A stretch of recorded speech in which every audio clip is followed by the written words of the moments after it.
నమస్కారం. శృతిలయలు మంగళ హారతులు చేసి వల్లకి మీటగా పల్లవిపాణి శారద స్వరములు సంచారానికి చరణములందించనా అంటూ సరస్వతి సమర్పణమైనటువంటి ఒక సారస్వత విహారం అక్షరభావ వన్నెల సిరివెన్నెల గీతమది. నిజానికి ఎంత విశిష్టమైనటువంటి అభ్యుదయ భావము, అంత ఆసక్తికరమైనటువంటి సారస్వత విన్యాసం సరస్వతి సమర్పణగా అర్పించినటువంటి వాడు. నా పాట పంచామృతం, నా గానాన గీర్వాణి స్నానాలు సాగించ అంటూనే ఆ విశిష్టమైనటువంటి ప్రతి అక్షరాన్ని సుమగీతంగా చేసినటువంటి వాడు.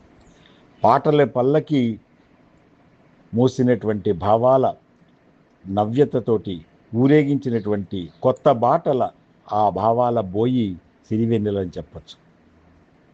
ఒక భాష భవ్య నవ్యత్వం కొత్త సూర్యుడిగా ఉదయిస్తూనే తనదైన భావం బాట నవ్య చంద్రుడిగా విరిసినటువంటి సారస్వత వన్నెల సిరివెన్నెల. నవ్యత భావుకత కవితల్ని భావనంగా శ్వాసించి శాసించిన శబ్ద విరించి సిరివెన్నెల. దేశభక్తి జాతి శక్తితోటి, ఎందుకంటే ఆయనలో ఉన్నటువంటి హైందవ ఆ విన్యాసం ఒక సంవిధానమైనటువంటి క్రమశిక్షణతోటి ఉన్న దృక్పథం, ఆ ఆలోచనా పదం ఉంది కనుకనే ఆయన ఎన్నో ఆ శివభక్తి గీతాల పరవశాన్ని శివదర్పణంగా అందించినటువంటి ఒక విశిష్ట కవి. నేను టిఆర్ కళాశాలలో చదువుతున్న రోజుల్లోనే అరుణ అనే పత్రికకి చిన్న కాలమ్స్ రాస్తూనూ ప్రూఫ్ రీడింగ్ తోటి ఒక చిన్న ప్రవృత్తి రీత్యా ఉపాధిగా ఎంచుకున్న తరుణంలో అక్కడే ఆ కాకినాడ మల్లయ్య అగ్రహారంలో ఎదురుగా ఉన్నటువంటి డాక్టర్ యోగి గారు, వారి తనయుడుగా సిరివెన్నెల ఎంతో విశిష్టంగా పరిచయం అయ్యి ఎన్నో సాహితీ చర్చలతోటి అప్పట్లో ఇప్పుడు చెంబోలు సీతారామ శాస్త్రి సిరివెన్నెల సీతారామ శాస్త్రిగా మారాడు. కానీ ముందుగా ఆయన కవిత్వం అంతా భరణి అనే పేరుతో ఉండేది. భరణిగా మాకు పరిచయంతో, అయితే సాహిత్యంలో ఒక భరణి వెన్నెల భరణి అని చెప్పచ్చు సిరివెన్నెల. సినీ జగత్తుకు మటుకు ఒక నట రచన వైదుష్యమైనటువంటి ఒక విలక్షణమైనటువంటి తడికల భరణి ఉన్నాడు కనుక ఆ భరణి కాకుండా సిరివెన్నెలతోటే ఆ తొలి చిత్రమైనటువంటి విశ్వనాథ వారి ఆ కళా తపస్వి యొక్క రూపొందించినటువంటి పేరుతోటే సిరివెన్నెల సీతారామ శాస్త్రిగా జగమంత కుటుంబం ఆ పాటల సౌరభం అన్నట్టుగానే వినిపించినటువంటి సీతారామ శాస్త్రి. వారి స్వాతి కిరణం చిత్రంలో విశ్వనాథ వారిది ఆనతి నీయరా హర సన్నుతి సేయగా సమ్మతి నీయరా దొర సన్నిధి చేరగా అన్న. నిజంగానే ఆ సన్నిధి చేరుతూనే ఆ సరస్వతి యొక్క ఆ సన్నిధిలో ఉన్నటువంటి సీతారామ శాస్త్రి జన్మించింది 25/1955 అనకాపల్లిలో అయినా కాకినాడలోనే తన యొక్క సాహితీ విన్యాసానికి, ఎందుకంటే ఇక్కడ టెలిఫోన్స్లో పనిచేసేవారు, అందుకనే ఆయన తర్వాత రాయడంలో కూడా ఓ టెలిఫోన్ బుర్ర కథను కూడా రాయగలిగినటువంటి ఒక అనుభవశీలమైనటువంటి రచనా విధానం ఉన్నాడు. కొన్ని కథలు కూడా రాసేవాడు. అప్పట్లో నేను మెడికల్ ఫీల్డ్లో ఉండడం వలన మేము మెడికల్గా చర్చించూ ఒక నర్సు కథని కూడా ఇద్దరం పంచుకోవడం, భావాలు పంచుకోవడం జరిగేది. అంతేకాకుండా కొన్ని గీతాల్లో నెల వెన్నెల కానీ, గ్రంథాలయంలో సమ్మేళనాలు కానీ, తర్వాత అరసాతో మేము ఊరూరా వెళ్ళేప్పుడు పెద్దాపురం రామ్షా గారి ఇంటి దగ్గర, ఇంకా రాజమండ్రి దగ్గర, ఇలా చాలా చోట్ల మేము కలుసుకున్నటువంటి సభలో ఆ అనుబంధం ఉన్నా ఆ సౌజన్యంతో నేను కొన్ని పాటల్లో కూడా అనుసృజన గీతం కూడా ఎప్పుడు కూడా వినిపిస్తూ ఉండేవాడిని.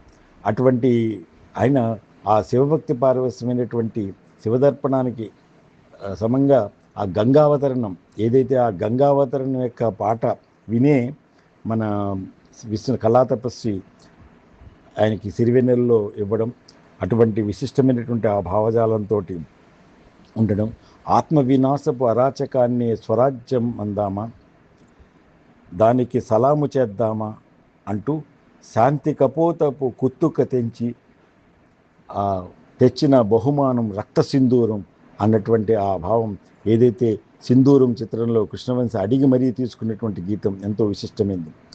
మనకి ఇప్పటికీ ఆ సింధూర శౌర్యం ఏంటో భారతీయం ఏంటో మనకు తెలుసు కనుక ఎప్పుడో రాసుకున్న గీతాల్లోంచి కూడా మనకి ఆ శౌర్యాన్ని ఉన్న పరిస్థితిని మనం చెప్పుకోవడం తెలుస్తుంది.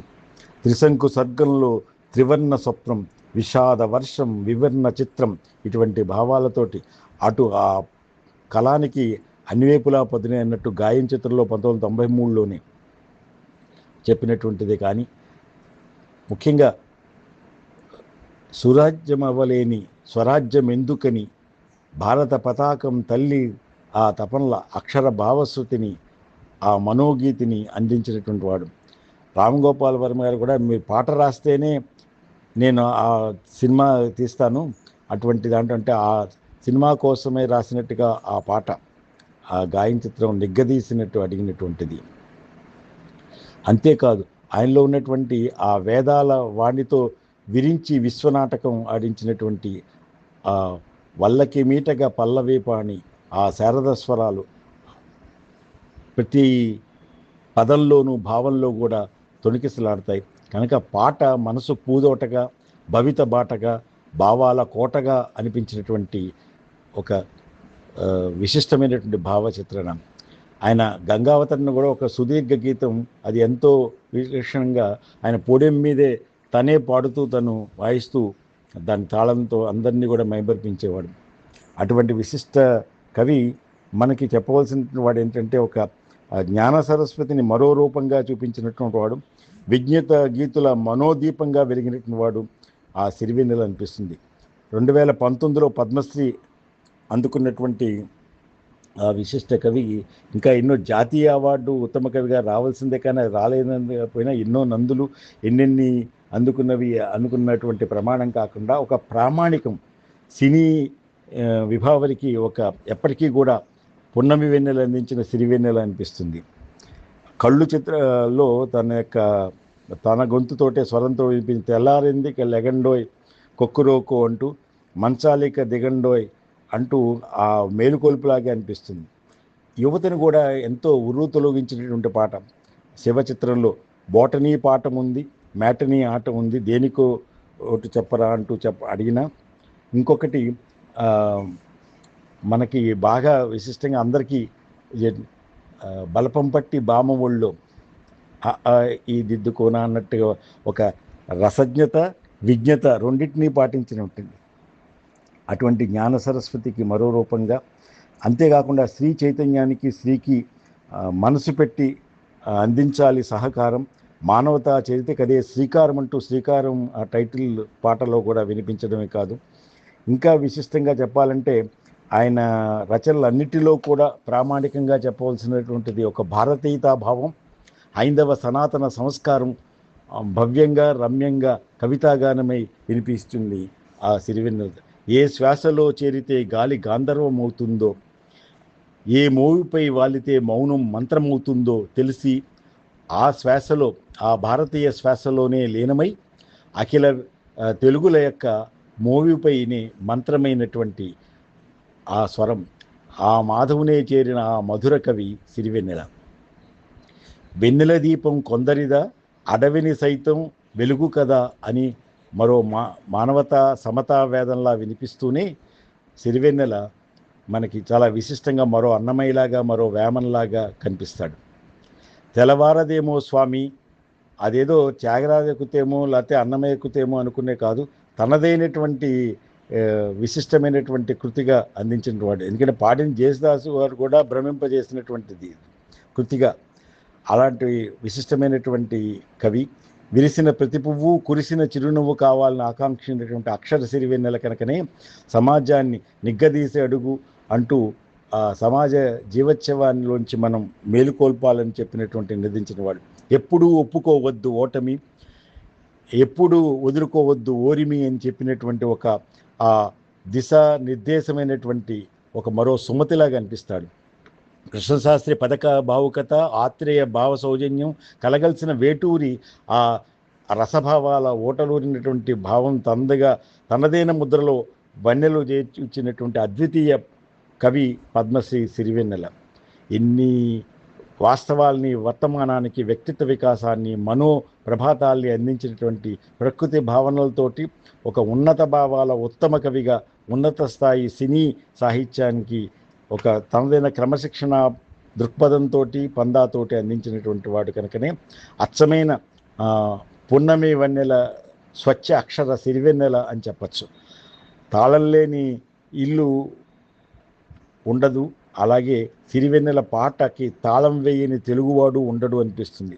సింహద్వారం లేని ఇల్లులాగా సిరివెన్నెల పాట వినని దిల్లు ఎక్కడా కనిపించదు. కనుక తెలుగులో 2,500 పాటలు పైగా పాడిన పాటలో మనం వింటున్నా ఆయనలో భావం ఎప్పుడూ కూడా ఆ విరించినై వినిపించి తినన్నట్టుగా మనకి ఆ సరస్వతి ఆ గాన మాధుర్యాన్ని మనకి వినిపిస్తూనే ఉంటాడు. అటువంటి నిఖార్సైన నిజమైన ఆ కవి ఎప్పుడూ చిరస్మరణీయం చెప్తూ ఆయనకి సహృదయాభినందనలు అందజేస్తూ భవదీయుడు డాక్టర్ వేదు శ్రీరామ్ శర్మ, శిరీష.